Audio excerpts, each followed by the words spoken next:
आज हम एक बहुत ही दुखद घटना पर बात कर रहे हैं।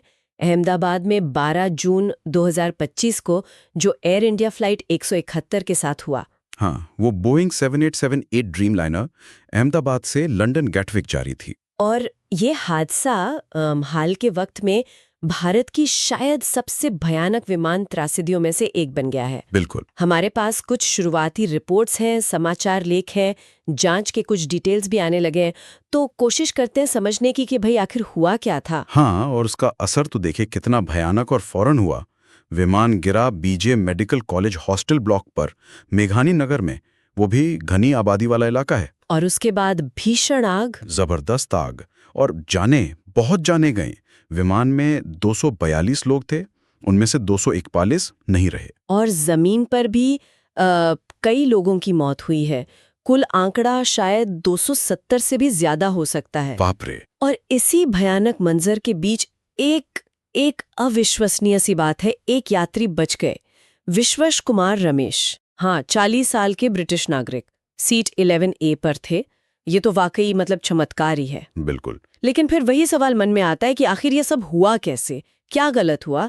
जो शुरुआती घटनाक्रम पता चला है, हाँ, विमान ने लगभग 1:45 बजे मतलब 13:38 IST पर उड़ान भरी।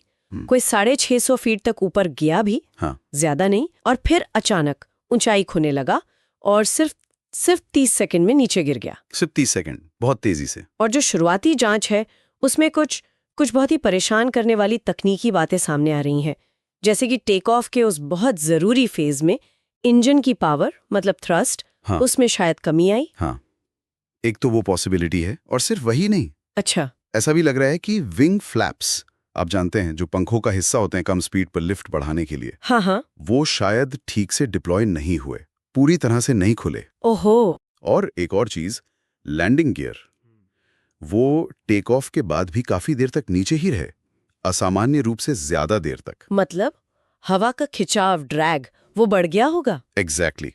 एरोडायनामिक ड्रैग काफी बढ़ गया। तो मतलब इंजन से पावर कम, पंखों से लिफ्ट कम, और ऊपर से ड्रैग ज्यादा।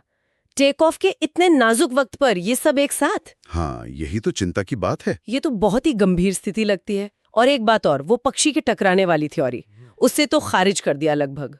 हाँ, बर्ड स्ट्राइक की संभावना अब ना के बराबर मानी जा रही है।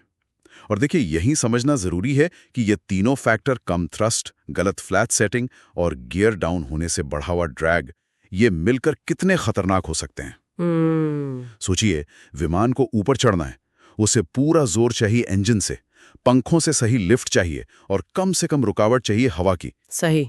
अगर ये तीनों चीजें एक साथ गड़बड़ा जाएं, वो भी टेक ऑफ के फौरन बाद, जब स्पीड कम है, ऊंचाई कम है, तो विमान हवा में अपनी पकड़ खो सकता है, स्टॉल हो सकता है। स्टॉल मतलब जब पंखों के ऊपर हवा का फ्लो टूट जाता है। बिल्कुल। और विमान बस गिर जाता है, लिफ्ट खत्म। ये तो बहुत ही डरावनी तस्वीर है, इसीलिए ये जांच इतनी महत्वपूर्ण है ना? निश्चित रूप से बहुत अहम है।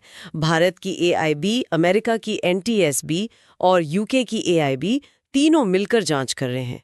ये स्टैंडर्ड प्रोसीजर है ऐसे मामलों में। हाँ, क्योंकि कई देशों के नागरिक थे, विमान बोइंग का था। बिल्कुल। और इस जांच की सबसे बड़ी कुंजी है ब्लैक बॉक्स। हाँ, black box. Flight data recorder यानी FDR तो मिल गया है, उससे विमान की हर हरकत का पता चलेगा। Speed, altitude, engine performance, controls कैसे इस्तेमाल हुए, सब कुछ सेकंड बाय सेकंड। अच्छा। लेकिन कॉकपिट वॉइस रिकॉर्डर CVR, उसकी तलाश अभी भी चल रही है। ओहो, वो अभी नहीं मिला। नहीं।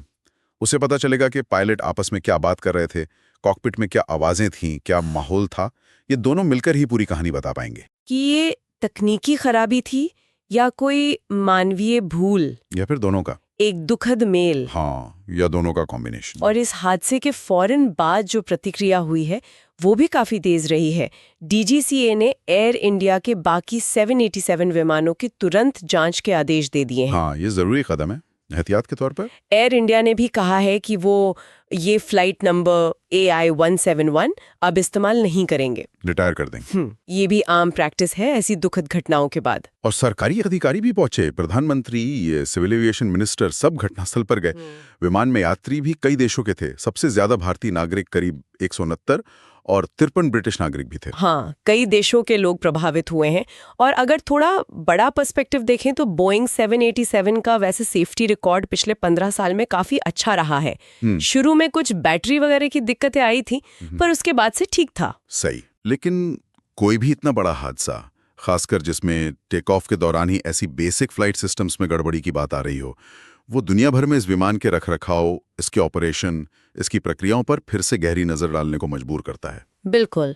और बचाव कार्य CISF, NDRF वो तो तुरंत शुरू हो गए थे। हाँ, बचाव कार्य फौरन शुरू हुए, लेकिन आग इतनी भयानक थी, मलबा इतना फैला था कि शवों की पहचान करना एक बहुत बड़ी चुनौती है। DNA मैचिंग का सहारा लेना पड़ रहा है।